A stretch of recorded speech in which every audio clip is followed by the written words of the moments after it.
think we can get started. So my name is Ginzburg, and we're going to do a little presentation today about how to win new customers, engaging and nurturing prospects using branding, messaging, content, and social media. So a little bit about me. I'm a digital marketing expert. I'm also a #1 Amazon bestselling author of the book, which you'll see on the left-hand side, Win New Customers, How to Attract, Connect, and Convert More Prospects into Customers in 60 Days Using Digital Marketing Strategies. I'm also the founder and CEO of Ginzburg Digital Marketing, which is a digital marketing agency. And about a year and a half ago, I founded a new company called Ginzburg.com.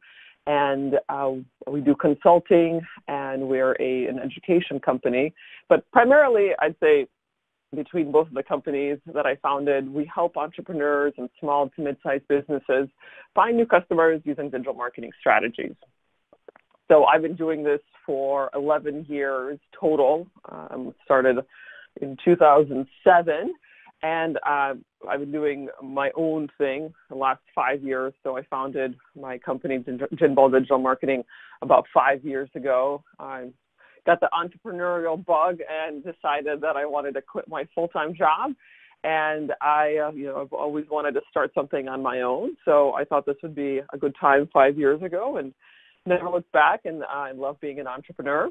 I also have a YouTube channel where I provide a lot of content about digital marketing and entrepreneurship and digital platforms and how to run your small business.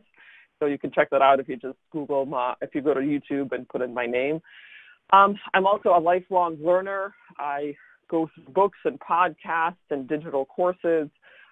Every day, I'd say I do at least something every day, whether it's a podcast or I do an audiobook, a section of an audiobook. And actually, since the beginning of this year, 2018, I have been on an audiobook kick. I've gone through, probably 10 or 20 books at this point, now that we're in April. And I've read some amazing books that I highly recommend. To Think and Grow Rich by Napoleon Hill, Mindset by Carol Dweck, Drive by Daniel Pink, and a bunch of other ones. So highly recommend going through books and audiobooks. I'm also, when I'm not doing entrepreneur stuff or helping clients, I'm also outdoorsy. I love trail running and snowboarding and cycling. So I love doing that kind of stuff and being outdoors. I've also been featured in Forbes.com, the Huffington Post, Business Insider, Wall Street Select, and Yahoo Finance, and that's just a few of the ones that I've been featured in. And additionally, I'm a contributing writer for a couple of publications, Thrive Global and Authority Magazine. I've also been a podcast and radio show guest for a number of podcasts and radio shows since I published my book about, I guess it's a few months now. I've been doing a lot of presentations on podcasts, so these are just a few podcasts that I've been on. So that's a little bit about me and what I've been doing and what I've been up to. And now we can get into the presentation. So today we're going to talk about winning new customers. And 2017 was the year where digital ad spend has surpassed TV ad spend, and brands are switching their ad spend from their focus from TV and radio and print to digital. And the majority of our audiences are hanging out online now. But before we can market to them, first we have to identify who we are as a company. I'd say that would be the first thing. And then we need to identify our target market. And we will review how to create your customer avatar, identify their pain points and frustrations, and pinpoint where audiences are spending their time online. With the target market identified, we will create content to engage users with branded content. We will discuss trends in creating content and review the types of content applicable at different stages of the customer lifecycle.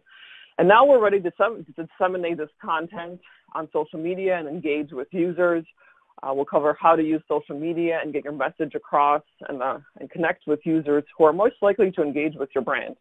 And of course, the concept here is to engage and to nurture your prospects and have them become paying customers. So I am going to go through this presentation in stages. We're going to cover the building blocks, as I call, before we even really get into how to find new customers online.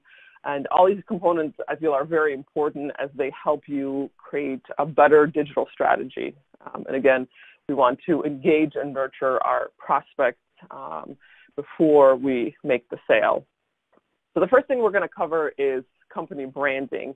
And just recently, I finished reading a book by Simon Sinek, and the book is called Start With Why. And I think it's a good point, and it's a good book to read if you haven't read it. Highly recommended. And it's important because we want to understand who we are as a company. If you're an entrepreneur, if that's what you do, we want to really understand, why did we create a company? And so our company branding is very important. And so the first thing I would say when looking at the why is we want to identify our core values. And core values are typically 3 to 7 points about your company because we want to attract like-minded people to your organization, and that could be employees, that could be customers, and we want to share these core values with our team. And really the core values is like really understanding, what it is that you do and why you decided to go into business. And there's some examples that I can provide about what would be 3 to 7 points on a core value. So, for example, Schefter Wealth Strategies is a company, and their core values are clients' needs first, always, a complete wow experience, a special place to be, and cutting-edge knowledge for the experts. Another company, Zoop Fresh Soup Company, their core values are action-oriented, can-do attitude, no jerks, open and honest, and passion for the brand. And another company called Randall Industries, their core values are collaboration, enthusiastic, energetic, tenacious, and hardworking, honesty and integrity, humility, pride in work, and ability to adapt and adjust. So these are some examples of core values and why it's and also important to create these core values in your company, because you want to know who you are before you can even start marketing to people out there, to prospects, and so that you can share that message across to your team, to your company, but also we're going to incorporate these core values into your branding and into your marketing materials as we go along. And then we're going to move on to core focus. So core focus is really your purpose, your cause, your passion. Why did you decide to create a business? Is this a for-profit business, or is this a non-for-profit business, right? But even for-profit businesses have purposes and causes and passions that they want to go after. So it's important to also identify your core focus as you're going through this. And one thing to keep in mind is, the key word here is focus, is we don't want to get distracted from so many things out there. And I call it shiny object syndrome. We might have multiple strategies that we're working on, multiple divisions in our company, depending on how big we are. But we really need to focus and identify what it is that we're good at, and what is our passion, and what is our purpose. And we don't want to get distracted, because if we get distracted too much, then we're not really focusing on what it is that we need to be doing, and businesses can falter at that point. So it's very important to stay on focus and not get the shiny object syndrome, as I call it, coming after you. So core focus is your purpose, your cause, your passion. And then the next point in the company branding is going to be your niche. So, and a niche is just getting down to the smaller pieces or the smaller component of your market. And the reason for that is because we don't want to be marketing to everybody. It's important to niche down. We don't want to be too broad. When we market to everybody, you market to no one, as I say. So getting to a smaller piece, and a lot of times when I consult with companies, when I have my private clients, they're like, oh, well, a niche is, I can't really niche down that much because, I want to have a bigger market. I feel like that's too small. Well, it's important to start off small, especially if you're just starting off as a company. It's important to have a small piece of the market, and then you can always expand later on. I mean, you're not stuck in that one area, but knowing what it is at first and getting to a smaller piece of the pie before you even get to the big piece is important when you're first getting started. And I can provide some examples of of niches and core values, core focuses, and the passions that some of these certain companies have. So, for example, asphalt specialists, so their passion is winning and their niche is quality asphalt paving. Zenacom, their passion is creating efficient solutions, and their niche is worry-free technology that protects and grows our clients' businesses. Ronish Construction Group, purpose, exceeding people's expectations, and their niche is meeting the schedule in all facets of construction. Image One, passion, building a great company with great people and great results, and their niche is simplifying companies' printing environment. So as you're going through your company branding, we talked about core values and core focus and the niche. We want to make sure that we have those down as we are going through and identifying what that is. And then the last piece of the branding is going to be your brand story. So what does that look like? Because everybody has their own brand story. Everybody has their own specific, unique experience that they've had.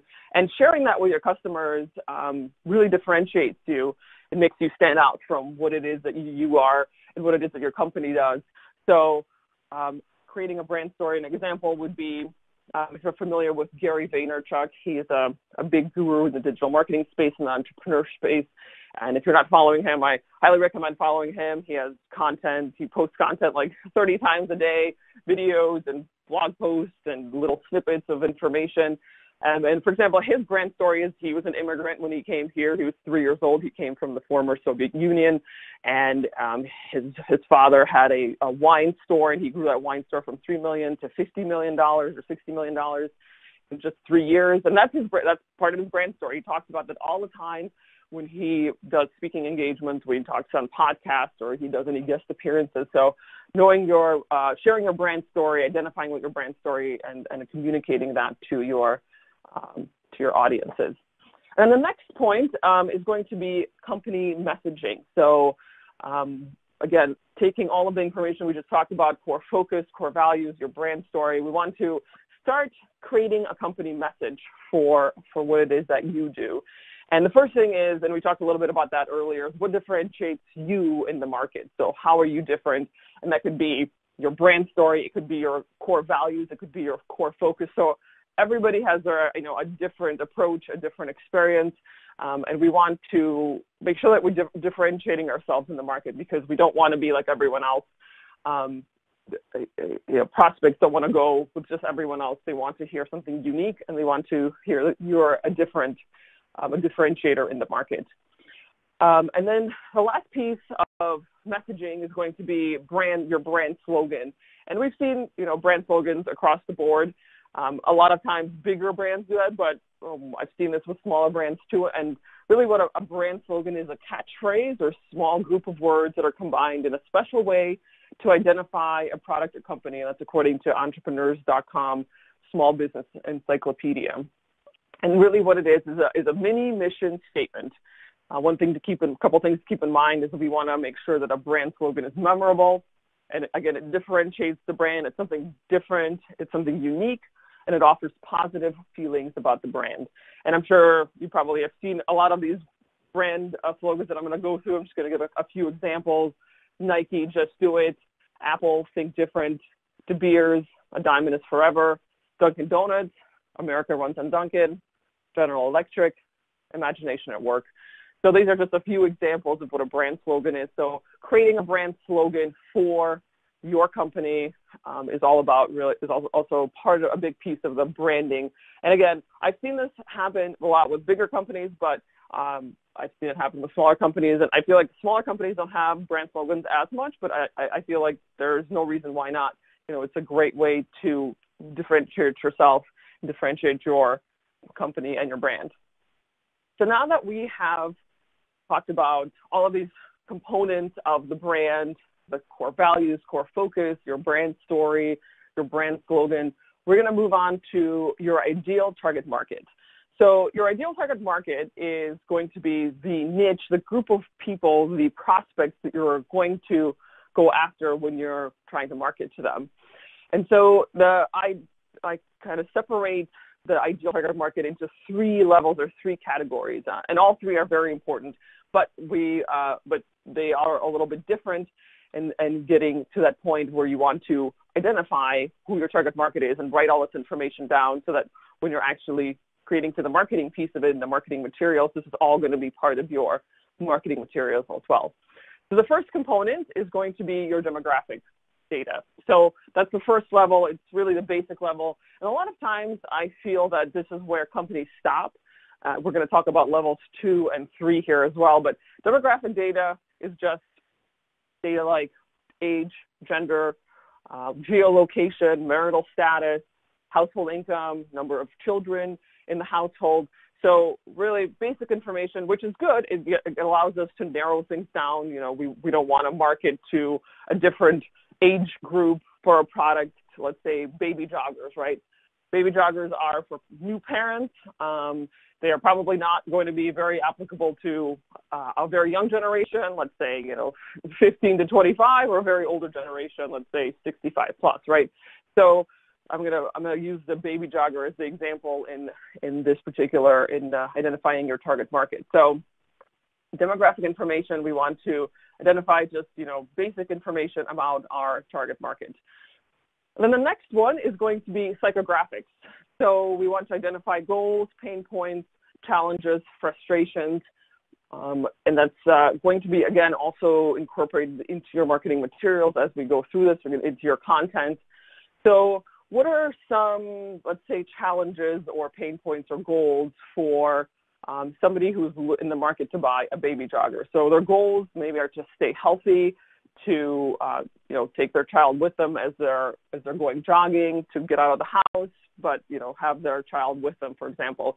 What are some of their pain points? So pain points could be, they are unable to get out of the house because they have, let's say, an infant or a toddler with them, and so a baby jogger could be a good way to alleviate that problem and still stay healthy, and still for them to be able to get out of the house. Challenges, again, the challenges, they're at home, but they want to go out, but they can't because, let's say, they have an infant or a toddler with them. So baby jogger could be an example of a solution for this particular problem.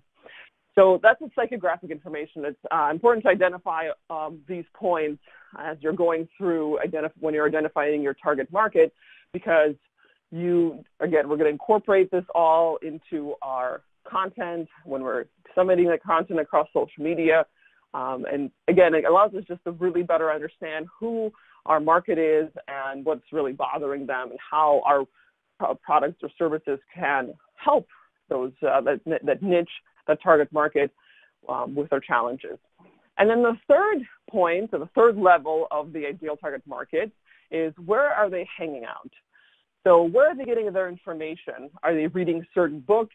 Are they going online? Are they reading publications, maybe online, offline? Are they going to certain blogs or websites? Are they following certain gurus, for example, or personalities? So are they following, let's say, Tony Robbins or Oprah? And those are good, let's say, gurus. I do want to stress that when we're going to the point of what are they hanging out, we also want to, again, niche down and get even more specific as we can, because, for example, personalities like, let's say, Oprah or Tony Robbins, even though they're good, but they are pretty varied, and a lot of people might like them. But if we are going through a product like, let's say we're in the running space, right, and our product is related to the running community, with the running community, as with any community, there are going to be specific gurus and personalities in the space. So, for example, in the running community, it could be people like Kara Goucher or Ryan Hall or Hal Higdon. These are all people in the space who runners would know, but maybe not the rest of the society would know, just because they're kind of niche and they're small.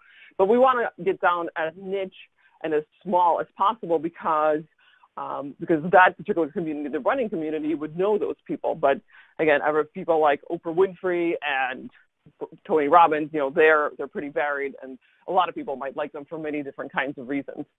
Other places where they might be hanging out. So your ideal target market could be hanging out as maybe going to events or conferences. So, for example, if you're in the entrepreneur space, there's many different conferences out there that are geared towards entrepreneurs. So they might be hanging out at those particular places. So we want to find out where are they hanging out, and also where are they hanging out online. And some of the guidelines that I've seen as I've been doing this for the past 11 years is when our target market is hanging out online, there are some places that, based on, let's say, generations or generational, like millennials or digital natives, they might be hanging out. For example, if we're targeting or marketing to 15 to 25-year-olds, they might be hanging out on Snapchat. And this is not, a clear and cut guideline, but these are some specific guidelines that we could be using when we're trying to find out where they're also hanging out. So, for example, millennial generation probably hanging out on Facebook and on Instagram. But that could also mean that could be anyone from 25 to 65, because people in that, even the older generation, are also hanging out on Facebook and Instagram. Additionally, they could be maybe reading a newspaper, or they're looking at the television, or maybe they're listening to the radio. Again, these are not online specific channels, but these are all possible as well. So, and then the other piece is, if you're just getting started, let's say you're a brand new entrepreneur and you have a product or a service, and you might not know exactly all this information about your target market. Let's say, you're just getting started. The idea here is to survey prospects also. So if you don't have customers now, find out this information, the demographic information, psychographic information, and where they're hanging out through prospects. Just get on the phone with them, send them a survey, and find out this information. So it's not necessarily that it has to be just for the companies that already have established customer pools. It could be also for companies out there who are just getting started, but to also identify how their product or service could help a specific niche. So that is the ideal target market. And now we're going to get into the content piece. So content development. So now that we have gone through core values, core focus, brand slogan, what differentiates us, now we also identified who our target market is, what are their problems, what are their pain points, what are their frustrations, identified some of their demographic information. Now it's time to create some content. Why is content important?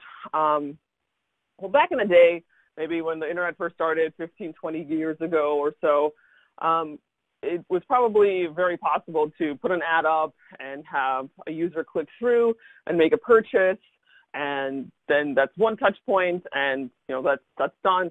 But really now we are seeing that consumers don't want to have a hard sell anymore. Consumers don't like to be sold to. They want to do their research before they make decisions so that they can make better decisions.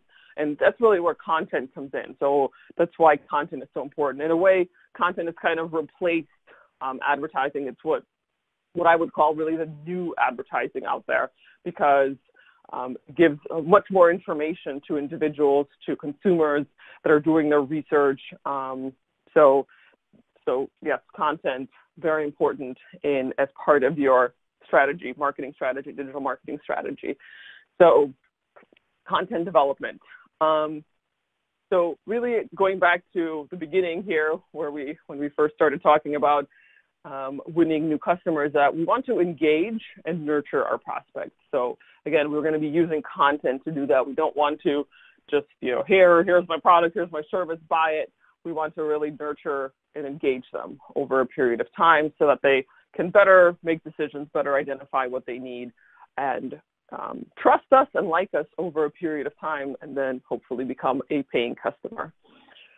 So we're going to use the findings. We're going from the branding and the messaging and the ideal target market. So why it's important to build these building blocks as we're going along, right? We wanted to first identify who we are as a company, what's our brand slogan, what's our core values, so that we can communicate that to our We can also identify who our ideal target market is as we're going along so that we know who we're trying to put this message in front of. So we're going to use all this information that we discussed earlier as part of our content. And so we want to create content that addresses these challenges and pain points that we found out when we were identifying our target market. So, for example, we want to create videos that talk about, let's say our product is a baby jogger, so we want to talk about, hey, what are your challenges? Let's say you want to be healthy and active, but because, you have a new baby, it's not always possible. So what are some of the ways that can be solved? So let's say having a baby jogger. So we want to, again, these are the challenges that our ideal target market is having, but what can we do to solve them for them, and how can we, basically make their lives a little bit easier with our product or our service. So we're going to incorporate all of that into our content as we're creating our content along the way. And then, of course, the main component here of content is that we want to add value. Again, this is not just a hard sell. We don't want to be like, here's my product, buy it from me. We want to add value within our content. And again, we're trying to solve people's problems as we're going along. And really, the other component of creating content is being consistent. So we want to, all the core values and the core focus that we identified earlier, our brand slogan, we want to have all of those components as be part of our content and be consistent across our content. All of the videos that we're creating, all the blog posts that we're creating.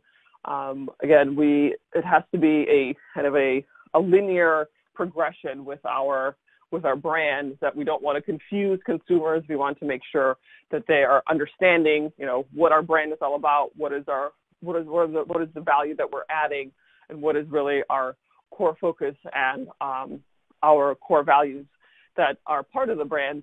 So being consistent in your content is crucial, but also being consistent in posting content. And we've seen, a lot of people posting content on a regular basis. That really should be part of your brand and part of your company moving forward, is that if you, let's say, you have one blog post a week that you've created, well, be consistent with it on a weekly basis and make sure that every week there's a blog post, or maybe there's, multiple blog posts a week. But being consistent is important. And so same thing with, let's say, videos. If you have a Facebook Live that you're doing every week, make sure that you're doing it every week. And a lot of times I've seen with my private clients is that, they might create a few videos and they will disseminate them and have their audience see it, and then they would stop for a couple of months and then go back to it again. They're like, oh, we need to create more content, so we're going to start creating more content and start doing videos, and then it falls off their radar again. So it's important to be consistent so that you're on people's thoughts and, top of mind when they're seeing it all the time, when they're seeing your message, when they're seeing your brand. It's much more positive so that they can see that you're still in business, you're still an entrepreneur, you're still providing that kind of service or providing that kind of product. So that being consistent, we want to make sure that is part of your messaging, and creating content, you're doing that on a regular basis. Examples of content would be, as we talked about before, videos. So those are really popular now. We're seeing videos everywhere: Facebook, Instagram, YouTube. That's really been the way to communicate, I feel like, lately with prospects and clients, is through video, and it just really can tell a quick story and a quick explanation of what it is that you do, what your product or service is, in such an easy way. Audio has been really popular as well lately. I think we've seen that everybody has podcasts now, and they're a great way to learn about a specific industry, a specific company, because, it's easy to do that. Let's say you can be doing it while you're driving. You could be doing it while you're at the gym, and you don't have to necessarily engage with a video because you're just listening to it on, let's say, your phone. Blog posts, still a pretty good one. It's been around for a long time, but blog posts are still a good way to get content and message across. And then articles, case studies, white papers, depending on what your product is, what your service is. Some might be more complex than others. For example, SaaS products, those can take maybe several months for a prospect to make a decision on, because maybe they are more complex, maybe they are higher price points. So including other types of content like case studies or white papers is really beneficial, especially for more complex types of products or services. Case studies, I think, are important for, if you're a consultant, if you're, a coach or something like that, you want to showcase your previous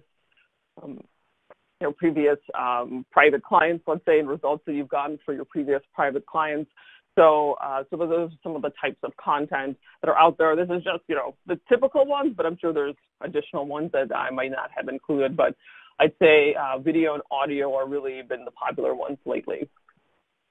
So now that we have created our content, and now that we know how to create our content and what to include in our content, the last piece of the puzzle here is going to be social media.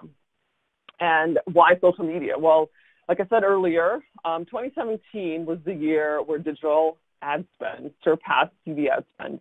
And now brands are switching their ad spend to focus on digital versus, let's say, TV, radio, and print. And the majority of our audiences now are hanging out online. So that's a quote by eMarketer that I found online, and it's just shows where we are going as as we're looking to do digital marketing, because most of our audiences are going to be hanging out online. And the other piece is, where do we want to focus? So according to Gary Vaynerchuk, and like I said, if you are not familiar with him, he's a best-selling author and a big guru in the entrepreneur space. One of the things that he said in just the last couple of months that I was listening to him is that over the next 12 to 18 months, it will be all about Facebook and Instagram. That's really where he feels that, and I think a lot of people feel that, where most people will be hanging out, and where a lot of brands and entrepreneurs and small to medium-sized businesses will be doing their advertising, because most of their consumers and their prospects will be hanging out on Instagram. So the focus is Facebook and Instagram. And if you don't already have, let's say, a Facebook page or an Instagram page, and I feel like this is the best time to do that, is to move forward. And if you already have those, then engaging with your prospects, engaging with your clients and your customers on those social media platforms is really the way to go, because you're just getting better results, I would say, than most other social media platforms. But depending on what it is that you do and what your business is all about, there's also other social media platforms. So let's say if you're in the B2B space, you could be using Facebook, and I think that's still a really good and relevant social media platform. But LinkedIn is also a very obvious choice, because it is for businesses, it's for entrepreneurs, it's for business owners. So that could be another social media platform that you might be using for your business. Of course, there's Twitter. That's been around for a little while, and that's a good way to also get your message across and get your content across. And then there's the newer guy in the block, Snapchat. I'm sure you've heard of it. Most of that content, I would say, is kind of geared towards the younger generation, let's say, 15 to 25-year-olds. So it's depending, again, on what your target market is, who you're selling to, and what your product or service is. So that is the whole presentation. So I'm glad you were able to join me today. We talked a lot about how to create your digital marketing strategy and how to use the building blocks of core values and core focus, your brand slogan, identifying who your ideal target market is, and getting the content created and really understanding what to put in that content, and then disseminating that content across social media. So again, we want to be engaging and nurturing our prospects and our clients using content and social media. So I hope that the presentation was beneficial to you guys, and I hope that you learned at least one thing or a few things today. And if you want to get in touch with me, I'm happy to connect, and you can find me on a few social media platforms. So I'm on LinkedIn. You can find me as Ginzburg Digital Marketing Expert. I'm also on Facebook, and again, Jean Ginzburg, the digital marketing expert. And you can find me on YouTube. As I mentioned earlier, I have a YouTube channel. You can just search for my name, Jean Ginzburg. And before we go, there's going to be Q&A, but I also want to give away my book absolutely for free as a bonus. Thank you, everybody, for staying through the presentation. And if you would like a copy of my book in PDF format, all you do is you just go to winnewcustomers.online. You'll be able to download the book instantly. And a lot of the things that we talked about today in the presentation are in the book, but there are additional things in the book that I talk about, things like landing pages and nurture funnels and obviously social media, but additional social media. So yeah, there's many components and points in the book that we cover today, but there's also additional points in really how to structure your entire digital marketing strategy. So thank you, everybody. Again, if you want to get a book, the book for free, winnewcustomers.online. Thanks. And if anybody has any questions, I am happy to share answers. We have another 7 or 8 minutes or so before I have to jump off the presentation. I have one question so far. What can you tell me about Signal as an alternative to Facebook? I don't think I'm familiar with Signal. Is that a new platform? Maybe if you can share some more information about Signal, I can provide. But I don't think I've heard of Signal as an alternative to Facebook. That could be something new. So if anybody has any other questions, I'm happy to share. Otherwise, we might have to close the presentation down. Great. Well, thank you, everybody. I don't see any other questions.